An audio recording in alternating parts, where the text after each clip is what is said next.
All right, guys, today I'd like to talk to you a little bit about reading processes. One of the most important and most vital parts of becoming a good reader is understanding the unique process that you go through to read. Not each and every one of us has the same reading process. Your assignment with this will entail the following aspects. In your notebook, I need you to write down your reading process. That reading process should include a before, a during, and an after process. If we think about it, so before should entail how you choose what you're going to read and maybe how you start a little bit. During is how you stick with and how you grow and progress through what you're reading. And then after should finally be how you finish and wrap up your reading and make usage and meaning out of it. As I thought about my reading process, I found it very similar to another process in life that I was a lot better at, obviously, during high school and college years, and that was my dating process. So let me show you that, and then we'll show you some of the parallels between it. So this is Mr. Jernigan's dating process. Not that it's foolproof, and obviously it was good enough to trick Mrs. J into, but this is how I was selected who I was going to date and how things went before, during, and after the dating process. This over here represents the who to date selection pool. Over here represents the people that I wanted to date. Very few of those were actually knocking down the door. And then this represents a small selection, a small sliver of people that I didn't want to date, that actually wanted to date me.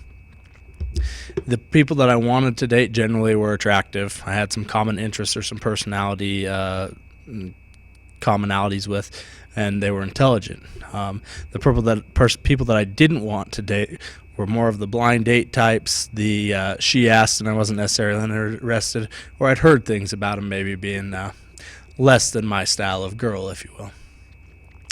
Going forward, obviously, if you are into that person, you go ahead and get yourself cleaned up and try to make your best of it. If she still asks you and you don't want to, you go ahead and make up an excuse, like I have to wash my hair or something. Here's me washing the few hairs that I still have remaining on my head.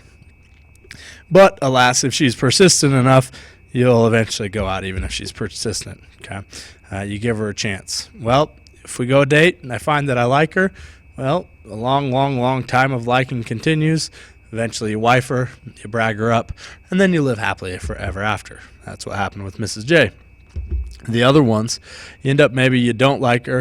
At that point, it's okay to abort mission, throw it off a cliff, light it on fire, or return her to her family. Just kidding. You can't do any of those things.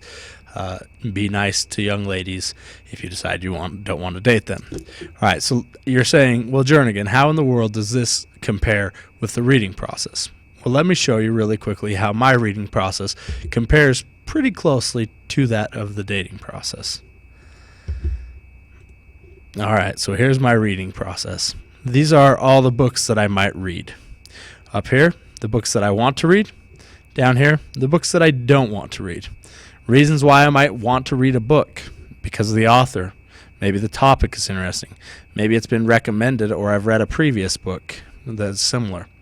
Reasons why I may not want to read it: it's for school, I have to. It's for work, I have to. Or just plain somehow I have to. Okay. At any rate, if I want to, I jump right into it.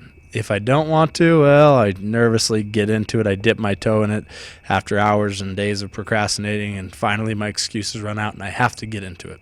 So when I go ahead and get into it, sometimes the weirdest thing is I'll take a book that was started out down here and I'll end up liking it. And that's a possibility.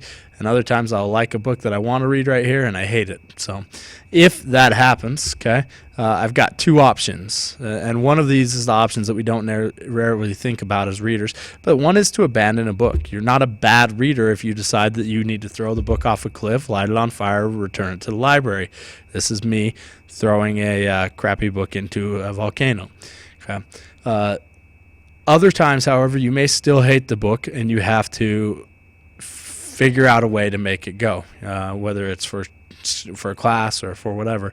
Sometimes you just got to figure out a way to tough it up, and this is where you kind of use your different strategies, where you start playing games with maybe the book. Maybe in some books I'll look for certain things, and that'll help keep me going. So that pushes me through to finish it. If I like it, obviously, then it's easier to finish and it reads smoothly. After I finish it, I go ahead and apply it to my life. This is like wifing a book, right? You put it into your life and it helps make a difference. At that point, I talk about the book with friends, colleagues. I refer and I share the ideas, and we talk about them. And then finally, hopefully, live happily ever after. That's my reading process. Now for your reading process, I want you to do the same thing. Diagram what you do before you read, during your reading, and after your reading. Include the reasons why you might read a book before.